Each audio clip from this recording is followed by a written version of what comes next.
علیکم ورحمۃ اللہ وبرکاتہ۔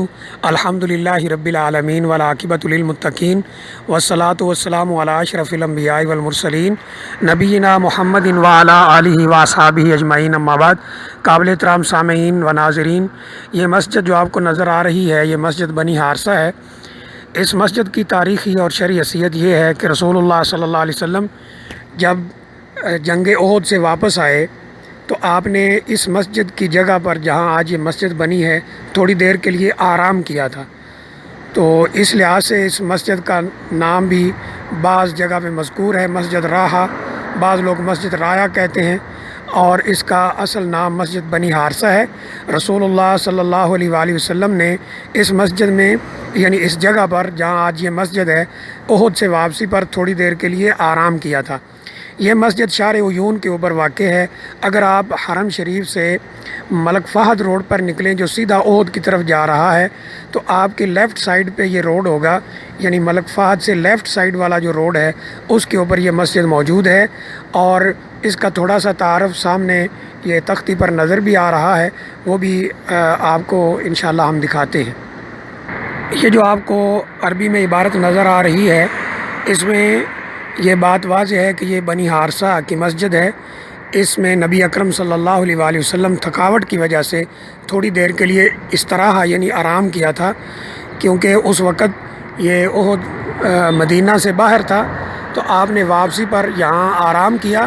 اور یہ نیچے لکھا ہے کہ یہ خادم الحرمین شریفین ملک فہد رحمہ اللہ تعالیٰ کے دور میں اس کو دوبارہ تعمیر کیا گیا ہے۔ اور نیچے آپ دیکھ سکتے ہیں کہ مسجد بنی حارثہ ہے۔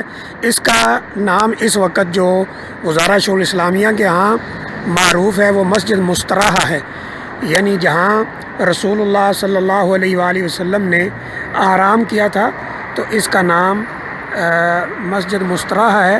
یہ آپ دیکھ سکتے ہیں کہ وزارت شؤون اسلامیہ والاوقاف و دعوت والارشاد، یہ فر الوزارہ بھی منطقہ المدینہ المنورہ مسجد المستراح، تو اس کا نام مسجد مستراح ہے۔ بعض بھائی اسی کو مسجد رایا کہہ دیتے ہیں، راہ کہہ دیتے ہیں۔ بہرحال یہ مسجد المستراح کے نام سے ہے، بعض لوگ المستراح کہتے ہیں، اور یا پھر اس کا اصل نام مسجد بنی حارثہ ہے۔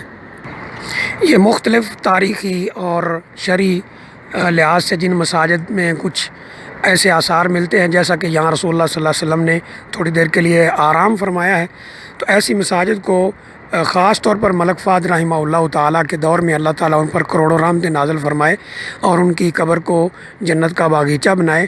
انہوں نے اپنے دور میں ان مساجد کا خاص طور پر اہتمام کیا، ان کی جو تعمیر ہے، عمارت ہے، وہ نئے سرے سے بنائی، اور اس میں بہترین طریقے سے انتظام انصرام کیا۔